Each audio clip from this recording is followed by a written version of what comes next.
Watch. Imagine Christmas. A warm house, a fire in the fireplace, children waiting for gifts, and then a sudden flash. The night fills with smoke. When the ashes cool, there are no bodies, no bones, no remnants of beds or toys. The fire truck wouldn't start. The phone line had been neatly cut.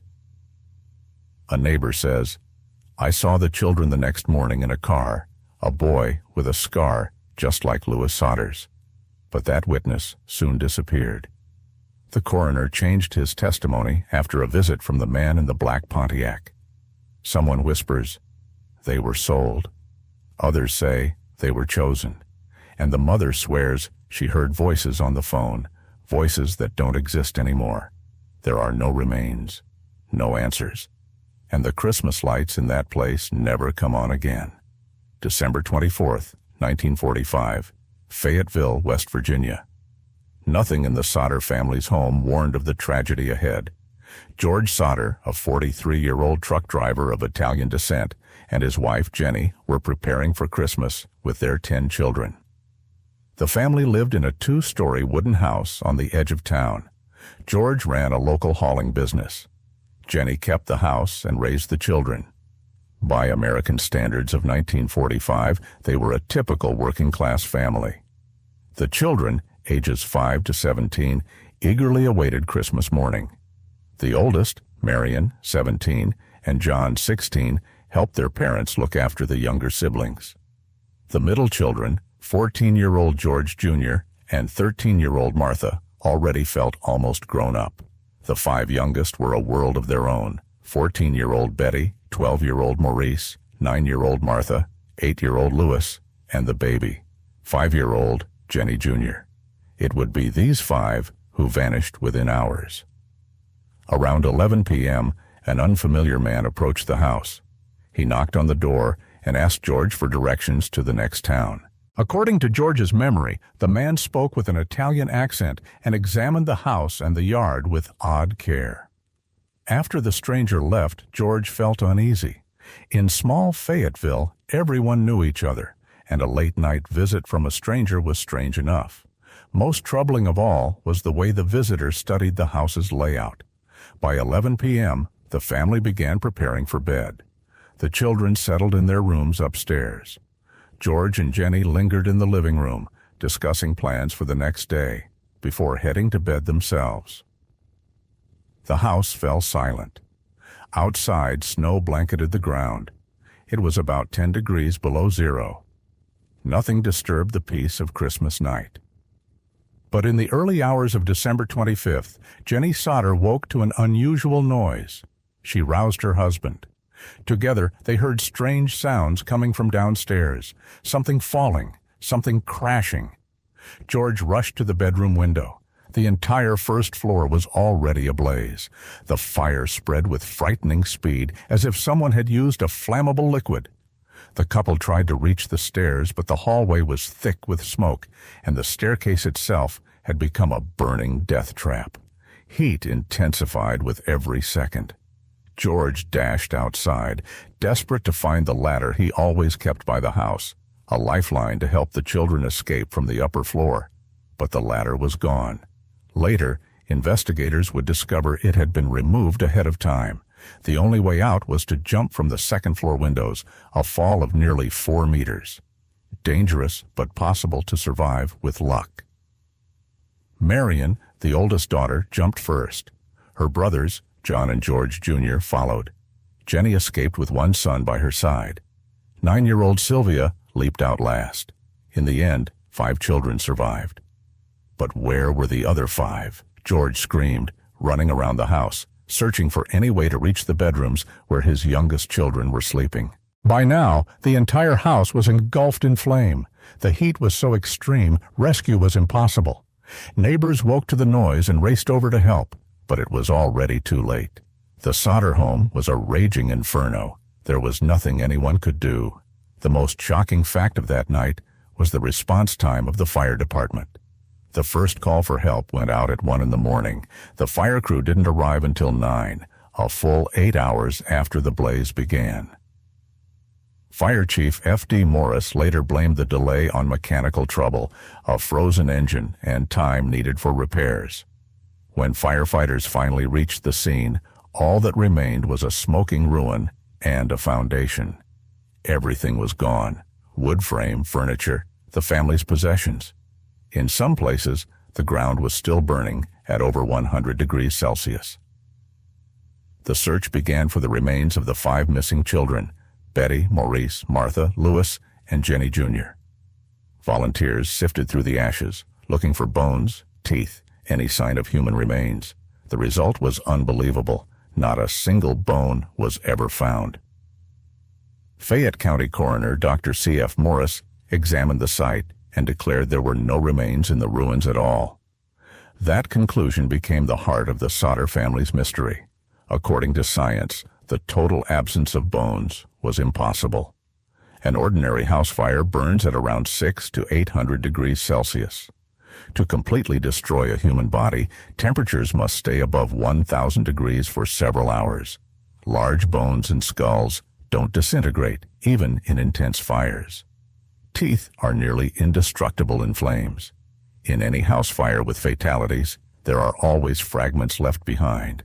But in the Sadr ruins, there was nothing. It was as if 5 children had simply vanished. Within hours of the fire, George and Jenny Sadr began to suspect this was no accident. There were simply too many strange coincidences for one night.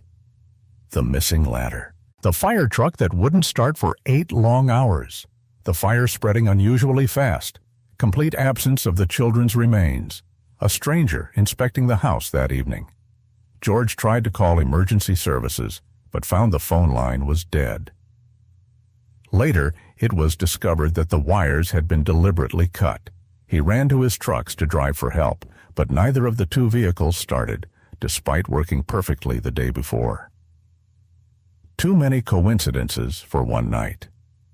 The Sadr family began to suspect they had fallen victim to a carefully planned crime. George Sadr was born in 1902 in a small village on the island of Sardinia as Giorgio Sadr. In 1918, at the age of 16, he emigrated to the United States in search of a better life. Like millions of other European immigrants in the early 20th century, Giorgio passed through Ellis Island and received new documents. Immigration officials often simplified or altered complicated European surnames. Thus, Giorgio Sadr became George Sadr. The young Italian settled in West Virginia, working in coal mines and on railroads. These were hard, dangerous jobs, but they allowed him to earn money and slowly integrate into American society. In 1923, George married Jenny Sadr, daughter of Italian immigrants. By 1945, they had 10 children. The family was one of the largest in the county. George built the house with his own hands, started a small trucking business, and earned the respect of his neighbors. On the surface, this was the story of the American dream fulfilled, but George held beliefs that made him enemies in the Italian community of West Virginia. He was a fierce opponent of Benito Mussolini's fascist regime in Italy. From 1930 to 45, political divisions racked Italian immigrant communities across America. Some supported Mussolini, seeing fascism as a way to restore Italy's greatness. Others, like George Sadr, viewed fascism as a threat to freedom. George openly criticized Mussolini in conversations with neighbors and acquaintances. He called the Italian dictator mad and predicted fascism would bring disaster to Italy. Those words reached local Mussolini supporters, who branded George a traitor to the Italian people. In a small town where everyone knew each other, political disputes quickly turned into personal hostility. In the fall of 1945, months before the fire, George Sadr received his first direct threats. An Italian man named Joe Rotella, an insurance agent with ties to the local criminal underworld, approached him. Rotella offered George insurance for the house and family. When George refused, the agent turned aggressive, warning that the Sadr home would burn down and the children would disappear. Weeks later, another Italian warned George that his anti-fascist views were causing trouble. According to this man, some members of the local Italian community planned to teach George a lesson. George didn't take the threat seriously.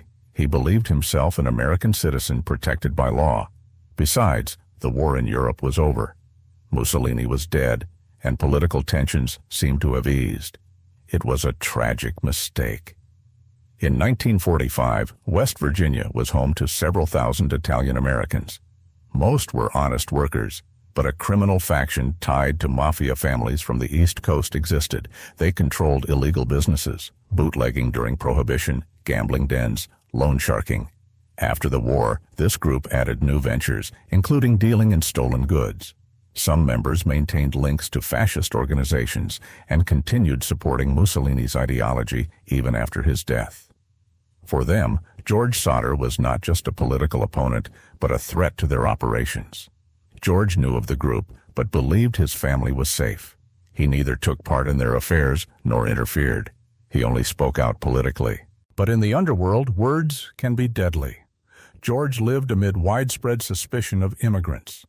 Post-World War II, America still harbored distrust toward those from former enemy nations. Italy had fought alongside Germany until 1943, later switching sides. Anti-Italian sentiments lingered.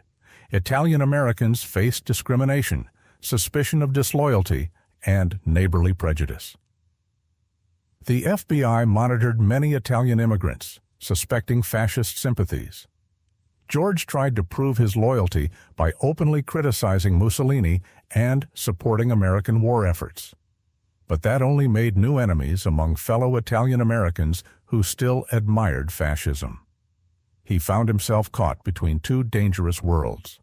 Americans suspected him because he was Italian, while parts of the Italian community hated him as a traitor. Despite political troubles, George tried to raise his children with American values. He insisted they speak English at home, not Italian. The children were given American names. The family attended a Protestant church, not a Catholic one. George wanted his children to become true Americans and avoid the discrimination he had faced. The older children barely remembered Italian traditions and thought of themselves as ordinary American teenagers. The youngest five, the ones who would disappear in the fire, were born and raised in America. They didn't speak Italian or care about politics. They simply lived ordinary childhoods. This made the tragedy all the more cruel. The children became victims of a conflict they neither understood nor took part in. By the fall of 1945, tensions around the Sadr family were rising. George noticed some Italian acquaintances began avoiding him. In local bars and cafes where Italian immigrants gathered, his name was mentioned with disapproval. Several times, unfamiliar cars pulled up near the house. Passengers surveyed the property closely before driving off without explanation. George started to suspect his family was under surveillance. In November, someone slashed the tires on George's truck while it was parked by the house. In December, a window at his trucking office was broken. George reported these incidents to the local police, but law enforcement showed little interest. In a small town, police were often reluctant to intervene in ethnic community disputes. On December 24th, the last day of his former life, George Sadr still hoped the threats were empty words. He couldn't imagine someone would dare commit a crime against innocent children. But in the world of organized crime, innocence didn't exist. The family was a single unit, and every member was held accountable for the head of the household's actions.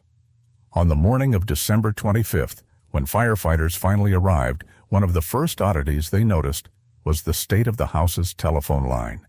The wires leading to the Sadr home had been neatly cut. Peck & Sons Telephone Company sent a technician to inspect the damage. Engineer James Creighton recorded in his report that the wires were cut with a sharp tool, twice, once near the house and again on a telephone pole 50 meters away. The nature of the cuts ruled out accidents caused by storms or falling branches. Someone deliberately severed the family's lifeline to call for help. The exact time of the sabotage was unclear. George had checked the phone around 10 in the evening on December 24th. Then it still worked. The cuts must have occurred between 10 p.m. and 1 a.m. The police noted this fact in their report, but gave it little importance. Investigators suggested the wires could have been cut by vagrants or pranksters without malicious intent. Even stranger was the disappearance of the ladder that always stood by the house. George used it for repairs and gutter cleaning. On the day before the fire, it rested at its usual place by the west wall. But when the blaze started, George ran first to find the ladder to help the children down from the second floor, and it was gone. He searched the house, garage and shed, but the ladder was nowhere to be found. The next morning, after the fire, the ladder was discovered about 100 meters away in a neighboring yard. It was in a place where it could only have gotten there by deliberate movement. Neighbors confirmed they saw the ladder in its usual spot during the day on December 24th, but no one noticed when or who moved it. In a small town, people usually notice such things, but that year, everyone was busy with Christmas preparations. Moving the ladder required physical strength. It weighed around 30 kilograms and measured 4 meters long. This was not a childish prank, but a deliberate act of sabotage. The third strange fact involved George's vehicles. He owned 2 trucks, a Work International from 1938 and a personal Chevrolet from 1940. Both ran fine the day before the fire. George used the International truck to go to work during the day on December 24th. In the evening, he moved the trucks into the garage, starting their engines without trouble. But when the fire broke out and George tried to start the trucks to get help, neither responded. The starters didn't turn. Not even a single light flickered on the dashboard. The next morning, a mechanic from the local auto shop found that the cables between the batteries and starters on both vehicles had been disconnected. The wires were not cut, but carefully detached and hidden under the hoods. This sabotage required mechanical knowledge. Someone opened the truck hoods and disconnected just the right wires, enough to prevent the trucks from starting, but without damaging other systems. The most shocking oddity of that night was the fire department's delay. The first call about the fire came at 1:15 a.m. from a neighbor who spotted the flames. But the fire truck did not arrive until 9 a.m. Fayetteville Fire Chief F.D. Morris later explained the delay as technical problems. According to him, the city's only fire truck wouldn't start due to freezing temperatures. Firefighters spent hours repairing it. Then the vehicle broke down on the way to the scene. But many doubted this explanation. The temperature that night was around 10 degrees below zero. Cold, but not enough to disable equipment designed for harsher conditions. The fire truck, a 1937 Mack, was built to operate in extreme weather. Nearby towns also had fire services. Usually they would come to each other's aid during major fires. But that night, no calls for assistance were made. Witnesses reported seeing the fire truck in other parts of town throughout the night. It appeared firefighters were busy with other tasks and did not prioritize the Sadr house fire. Eyewitnesses noticed unusual characteristics of the flames. The fire spread with unbelievable speed. The entire first floor was engulfed in less than 10 minutes. Normally, a house fire starts in one spot and gradually spreads through rooms. But the Sadr fire ignited simultaneously at several points on the first floor, as if someone had lit the house in multiple places at once. Mary Green, a neighbor living 200 meters away, woke to a strange noise and looked outside. She described a bright blaze rising above the house's roof. Such intensity suggested accelerants, gasoline, kerosene, or other flammable liquids. The fire's temperature was also abnormally high. Metal parts of the house, the plumbing, the electrical wiring, even door handles, melted completely. Temperatures must have exceeded 1,000 degrees Celsius. Yet the fire burned evenly throughout the house. Ordinary fires leave patches that burn less intensely. In the Sadr home, the flames consumed everything with equal ferocity. Firefighters and police who examined the scene noted there was no sign the 5 children tried to escape. There were no footprints, no attempts to open windows or doors. Usually when a fire breaks out, people instinctively try to escape. They move through the house, break windows, call for help. Traces of such activity remain even after a severe blaze. But in the Sadr house, no signs of panic or evacuation were found. It was as if 5 children slept so deeply they did not wake up, even as fire and smoke filled the rooms. Or maybe they were unconscious. This detail deeply troubled investigators. Children aged 5 to 14 should have woken to noise, smoke, and heat. Their lack of response seemed unnatural. Reconstructing the night's timeline revealed more oddities. George and Jenny awoke to find the fire already raging. This meant the fire started earlier, possibly around midnight or even earlier, but no neighbors noticed the fire's start. The first to spot the flames was James McDonald, who lived about 300 meters away. He woke at around 1 a.m. and immediately called the fire department. This suggests the fire burned for at least an hour before neighbors noticed. In rural areas where houses stand close, such a delay in discovering a fire was unusual. Moreover, no cries or sounds of struggle came from the Sadr home. On a quiet winter night, sounds carry far, especially the screams of children in panic. Neighbors only heard the crackling flames and creaking timbers. In the days before the fire, several neighbors saw unfamiliar vehicles slowly passing the Sadr home or stopping nearby. These were not local cars.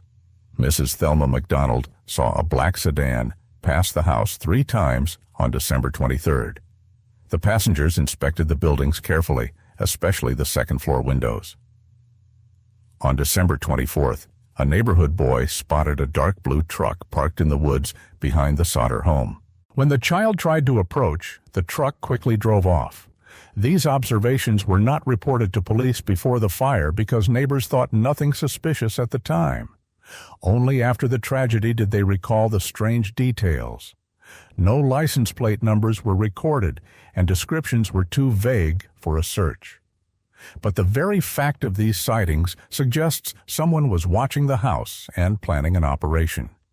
A detailed inspection of the ruins uncovered more oddities. Burned remnants of rubber boots were found, but no Sadr family member owned such boots. A partially melted metal object resembling an incendiary device was also discovered. But firefighters dismissed it and didn't send it for analysis. Several spots around the foundation showed disturbed earth, as if someone had buried or dug up objects. The soil was fresh and hadn't frozen despite the cold outside. The most mysterious item found that night was a small piece of red fabric caught on a fence about 50 meters from the house. It did not match any clothing worn by the Sadr family. It may have belonged to one of the arsonists. Local police, led by Sheriff Robert Morris, conducted a formal investigation, but the results raised doubts. Investigators failed to thoroughly examine physical evidence. They did not interview all witnesses or check suspects' alibis. The official conclusion was brief. The fire started for unknown reasons. 5 children died in the flames.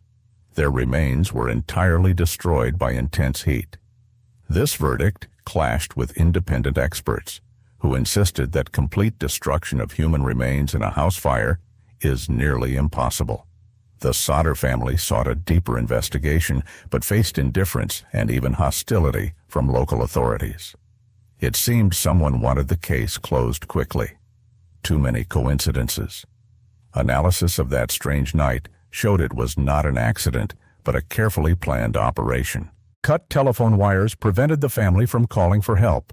The missing ladder blocked escape from the upper floor windows. Disabled vehicles stopped George from driving out for assistance. The delayed fire response ensured total destruction of evidence. Accelerants caused an intense, unusual blaze. Each of these clues alone could have been coincidence, but together they pointed to an act of intent. Someone wanted the Sadr house to burn completely and remove all traces. Someone planned the operation in advance and knew exactly how to neutralize the family's chances of survival. The one remaining question was motive. Was it murder or abduction disguised by fire? The absence of bodies in the ruins suggested kidnapping, though proving this was impossible.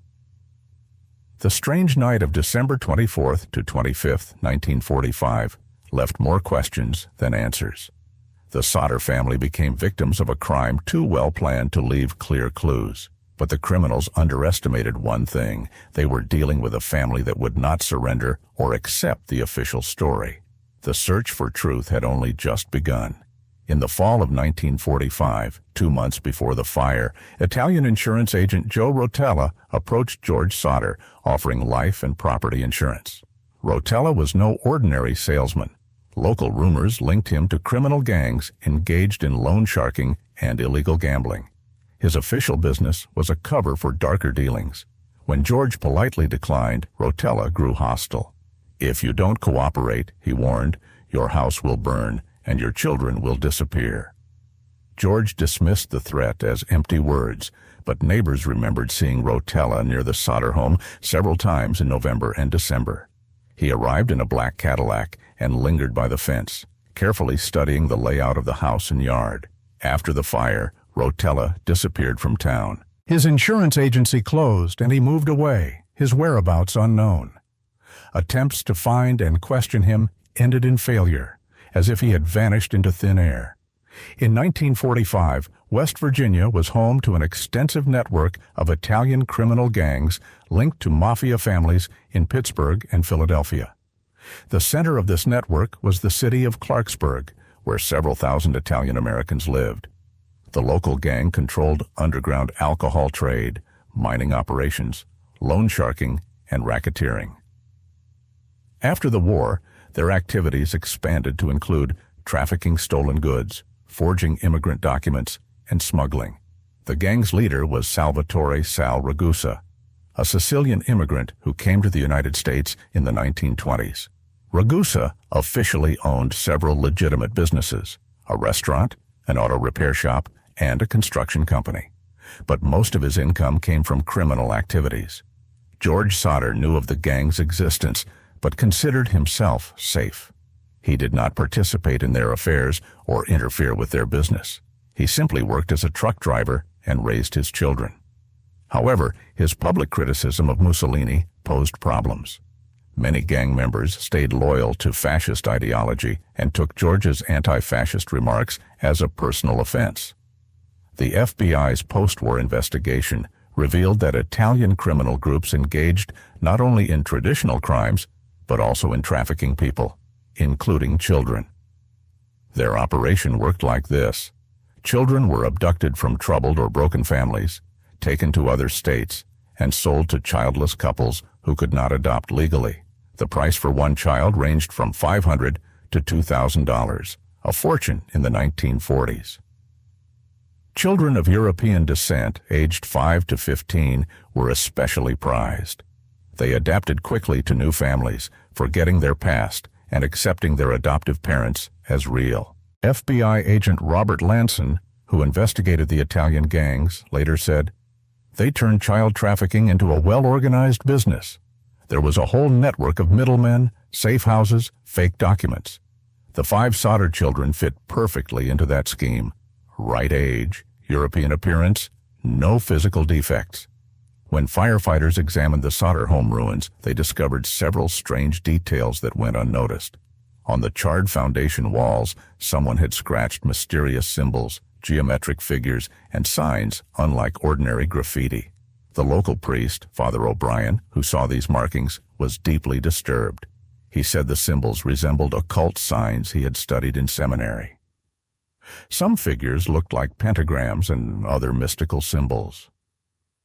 These were not children's drawings or random scratches, the priest insisted.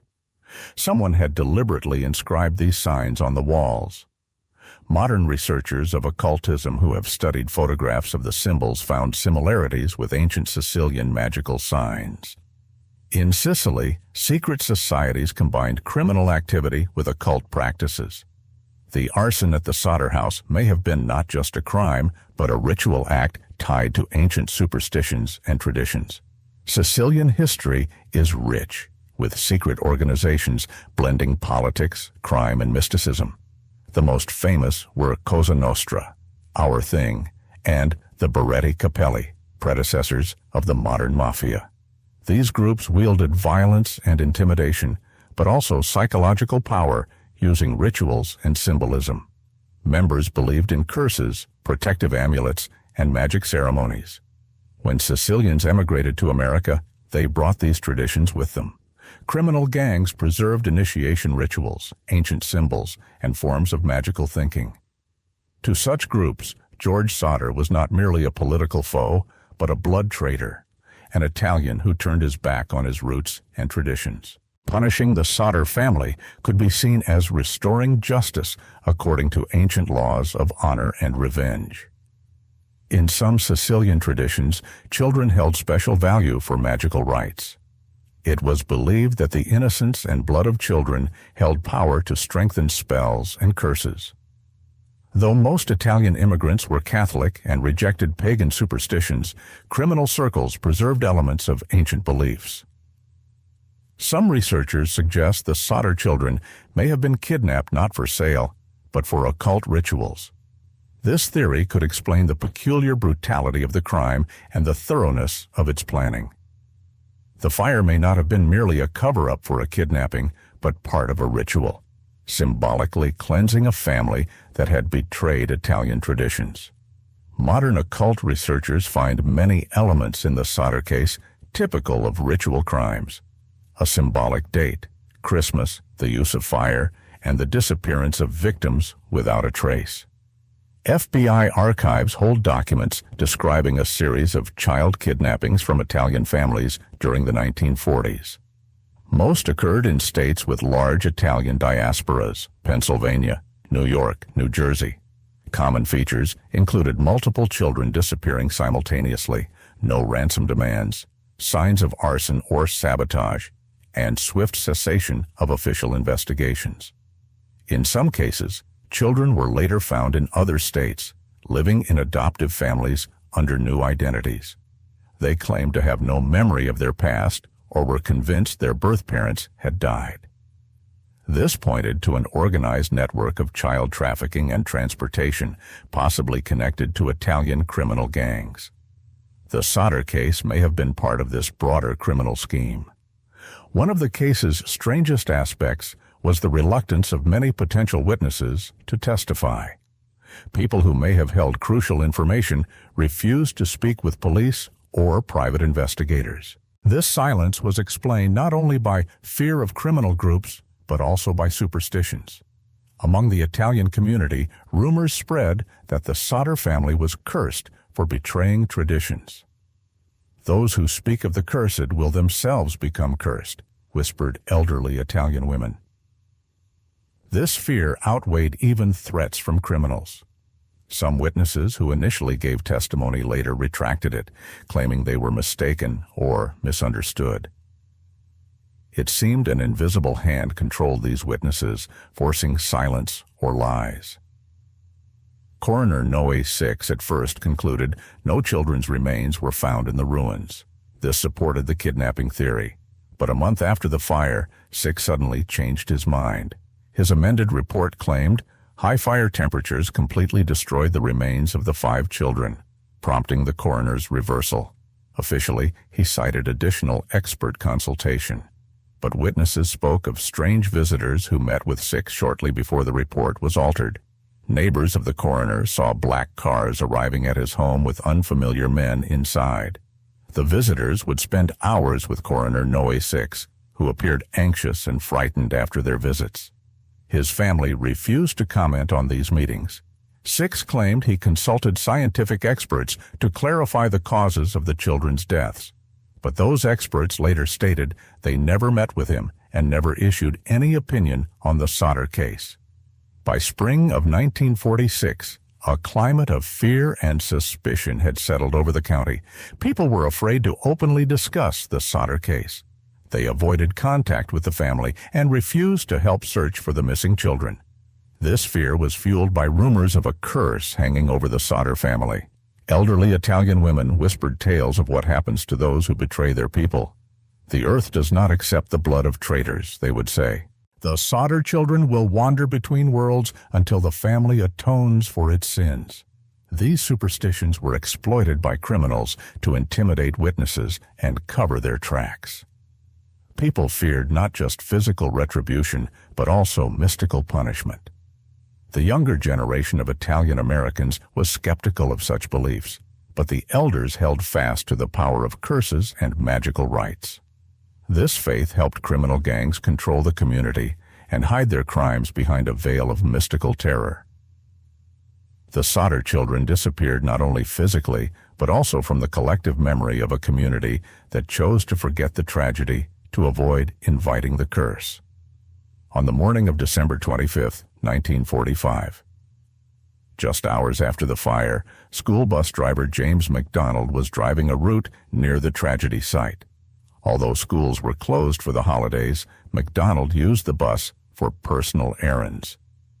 Around 10 a.m., on a country road about 15 kilometers from Fayetteville, he saw a strange sight. Near a small store stood a black car, with a group of children nearby, 3 boys and 2 girls. McDonald had driven all the local children to school for 10 years and recognized the group as familiar, but something seemed wrong. The children stood motionless, not playing or talking among themselves. They wore dark clothing, inappropriate for Christmas morning. Most strange of all, the 5 children looked scared and confused. As McDonald approached, the children quickly climbed into the car, which sped away immediately. He did not catch the license plate or car model. Only that evening, upon hearing the news of the fire and the missing Sadr children, did the driver realize whom he had seen that morning. According to his description, the children resembled the 5 lost ones: 2 older boys, 1 younger boy, and 2 girls. McDonald reported his sighting to the sheriff, but law enforcement received it skeptically. Officials believed the driver might have been mistaken or confused by the stress of tragic news. But McDonald stood by his story. He emphasized the children's unusual behavior. They stood like they were frozen, not reacting to the bus approaching, not waving like country kids usually do when they see a familiar vehicle, the driver recalled. They seemed as if they didn't know where they were, like they woke up in a strange place and couldn't figure out what was happening. What struck McDonald most was the children's expressions. Usually, kids in the county were cheerful and curious, but these 5 looked scared and defeated. The youngest girl was crying, but strangely, silently. Tears ran down her face with no sound. When the children saw the bus, their behavior changed suddenly. They didn't wave or approach, as country children usually would. Instead, they hurried into the car, as if hiding from prying eyes. McDonald remembered the place clearly. A small grocery store run by Harry Holmes, about 20 kilometers from Fayetteville. The next day, McDonald visited the store and questioned Holmes. Holmes confirmed a black car did arrive at his store that morning with children inside, but his version differed from McDonald's. The man in the car was middle-aged and bought food and drinks for the children. The kids did not get out or talk to the shopkeeper. The man said he was taking them to relatives for Christmas, Holmes recalled. The children looked tired, probably from an early start to their journey, but when shown photos of the missing Sadr children, Holmes couldn't confirm if these were the same kids. Maybe they looked similar. I didn't get a good look. It was winter and it gets dark early, he said. It was odd, Holmes noted, that the man paid with large bills, uncommon in rural areas where small change was more usual.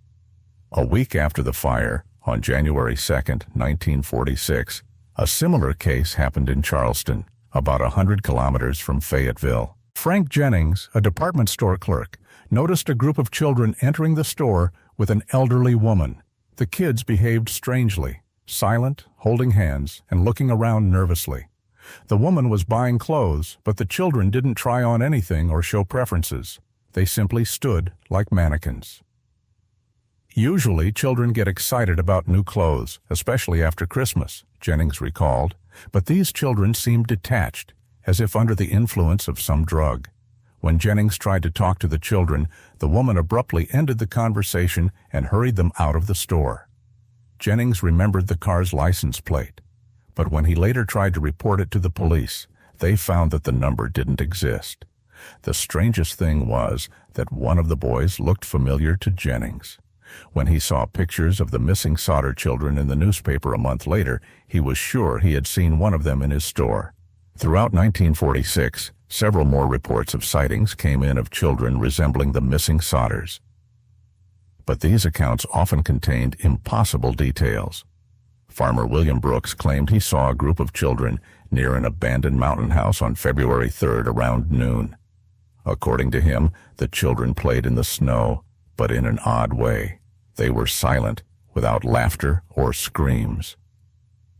On the same day, around 3 p.m., school teacher Mary Clark saw similar children near a school in another town, 50 kilometers from Brooks' sighting. Railroad worker Tom Wilson reported encountering a group of children at a train station on the morning of February 4th. The children waited for a train, accompanied by 2 adult men. They looked scared and subdued. Physically, it was impossible for the same children to be in different places, tens of kilometers apart at the same time. This gave rise to mysterious theories that witnesses were seeing not living children, but ghosts. Psychologists explained the multiple sightings as mass suggestion. After widespread press coverage of the tragedy, people began seeing the missing children everywhere they found groups of children of the right age. Dr. Robert Stevens, a psychiatrist at West Virginia University, studied the testimonies and concluded it was a collective hallucination. People wanted to believe the children were alive so badly they saw them where they were not. But some reports contained details that were difficult to explain by suggestion alone. Witnesses described distinctive features of the missing children, their mannerisms, the way they carried themselves, even peculiarities in their clothing. James MacDonald, the first observer, claimed to recognize the unique walk of one of the boys. Louis Sadr limped slightly on his left leg after falling off a bicycle, MacDonald said.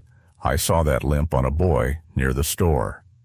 Such details are difficult to fabricate or dismiss as mere coincidence.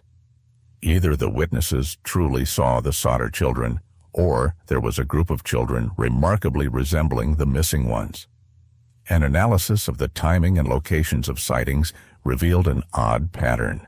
Most encounters happened on holidays: Christmas, New Year, Easter, Independence Day. Psychologist Margaret Foster suggested this was linked to the intense emotional atmosphere of holidays. On special days, people feel the loss of loved ones more deeply. This might create conditions for visions, she explained. However, researchers inclined toward mysticism saw this as a sign of the paranormal. They believed the spirits of the lost children appeared precisely on days when their family missed them most. Another strange aspect was that the children were always seen as a group of 5, exactly the number who vanished that night. No one ever saw them alone or in different combinations. This could indicate the children were indeed together under the control of kidnappers, or that collective memory projected that specific image. George and Jenny Sadr treated every report as proof their children were alive. They personally visited each witness, recorded testimonies, and searched for additional clues. Too many people saw them for it to be coincidence, Jenny declared. Our children are out there somewhere, and they're trying to let us know they're alive. The family published newspaper ads offering rewards for any information about the children. Each missing person notice was accompanied by photographs of the lost children and a plea for witnesses to contact the family directly. But most reports turned out to be false alarms. People did see children, but they were other kids who just happened to resemble the missing Sadr children. Gradually, the stream of reports dried up. By the end of 1946, sightings almost stopped. Either the children had been taken far from the county, or witnesses had grown weary of false hope. Modern psychologists explain the multiple sightings as a mix of emotional stress, media influence, and quirks of human perception. The local community was in a state of collective trauma. Everyone knew the Sadrs. Many had seen the fire or its aftermath. The loss of 5 children rocked the small town. In such a state, people tend to see what they want to see. The brain fills in incomplete information to create a desired picture. Groups of unfamiliar children transformed into the missing Sadrs, but some sightings included details too specific to be mere hallucinations. Perhaps some witnesses truly saw the Sadr children, alive or dead, real or ghostly. This mystery never received a final explanation. Were the children alive in the months after the fire, Joe? Did witnesses really see them, or merely imagine them? Who were those strange, silent children who appeared and vanished like ghosts? On the morning of December 25th, when firefighters finally arrived at the Sadr home, all that remained was smoking ruins of the two-story house. Some places still burned at over 100 degrees Celsius, but the main flames had been extinguished. Fire Chief F.D. Morris organized the search for the remains of the 5 missing Sadr children. 20 volunteers, including local residents and firefighters from nearby towns, took part in the effort. Their method was straightforward. The ruins were divided into squares, and all ash and charred materials were sifted through metal screens. They searched for bones, teeth, metal clothing items, buttons, fasteners, and jewelry. The work lasted 3 days. Volunteers combed through every square meter of the foundation, sifting tons of ash and debris. They found remnants of furniture, household items, and children's toys, but no human remains. Coroner Noe 6 personally joined the search and recorded the result in an official report. No human bones or teeth that could belong to the missing children were found in the ruins.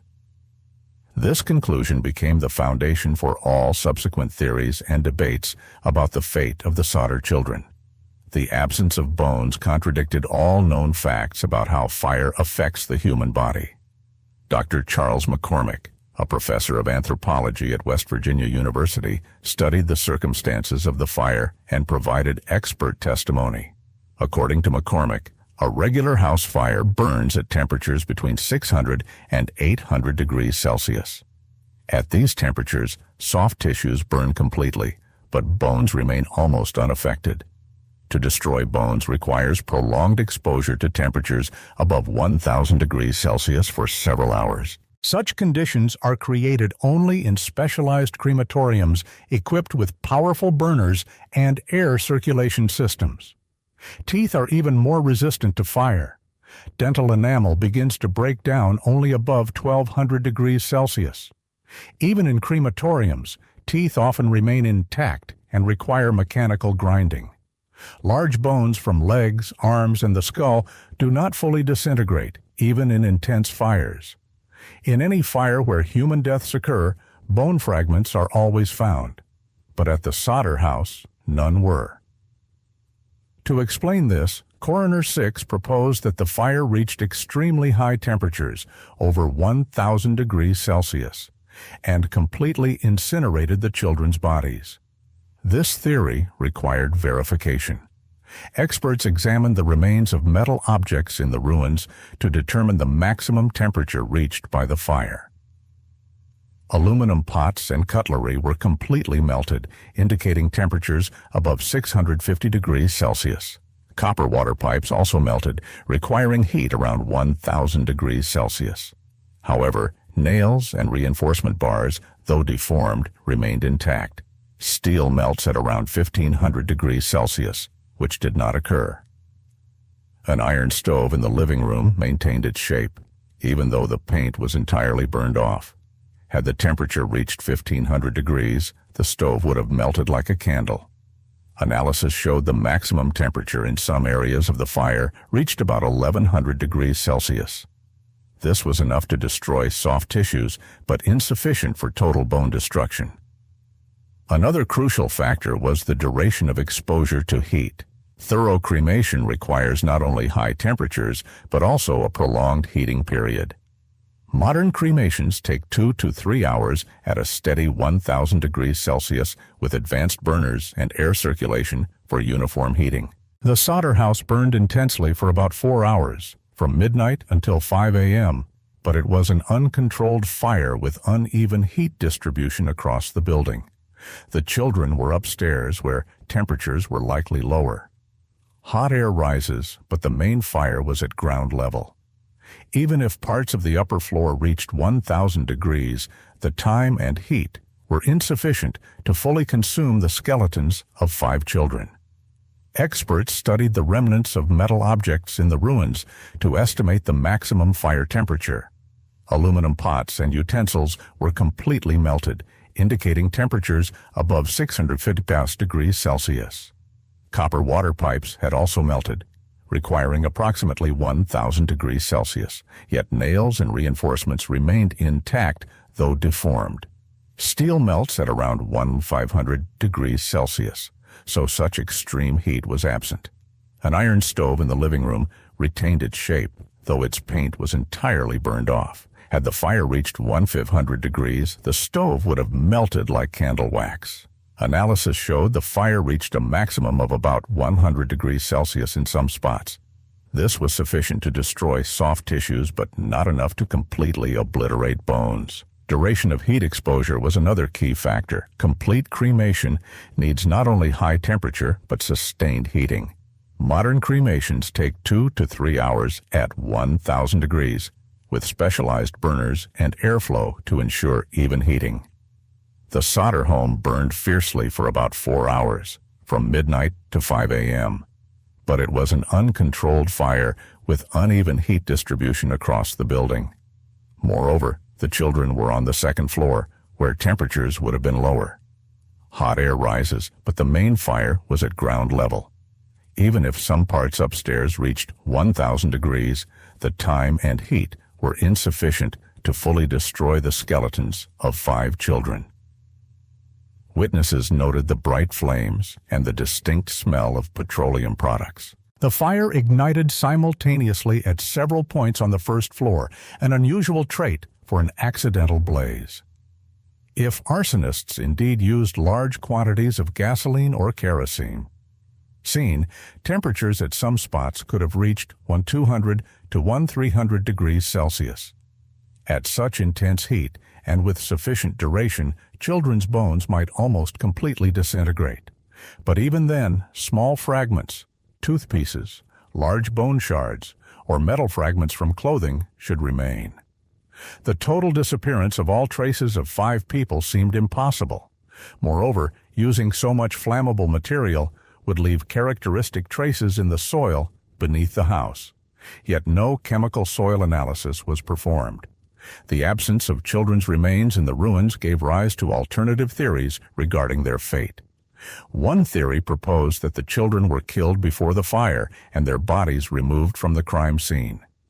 The blaze was staged to destroy evidence and simulate their death by fire.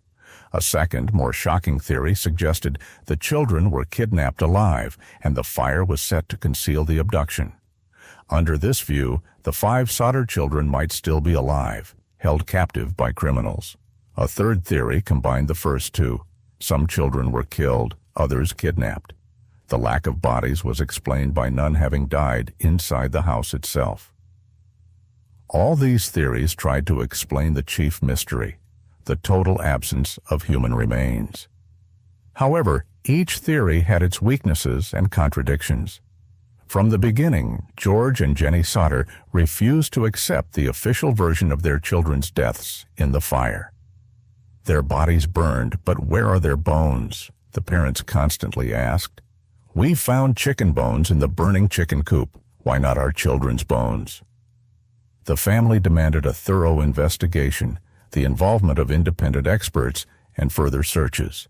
But local authorities considered the case closed. George hired a private detective at his own expense, attempting an independent inquiry, but without official support, little could be done. Jenny believed to her last days that her children were alive somewhere far away. This belief helped her endure the tragedy, but kept her from fully accepting the loss. Modern experts studying the case agree, complete disappearance of 5 children's remains in a house fire is scientifically impossible. Dr. Douglas Uhl, a forensic anthropology professor at the Smithsonian Institute, reviewed case documents and concluded, even in the most extreme fire conditions, human bones do not vanish without a trace. At least fragments should remain.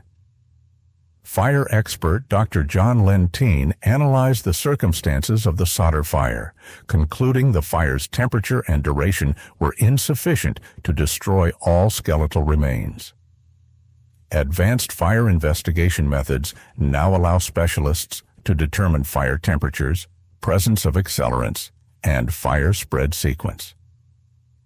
But in 1945, such techniques did not exist. If the Sadr case were investigated today, experts could provide definitive answers about the fire's cause and the children's fate.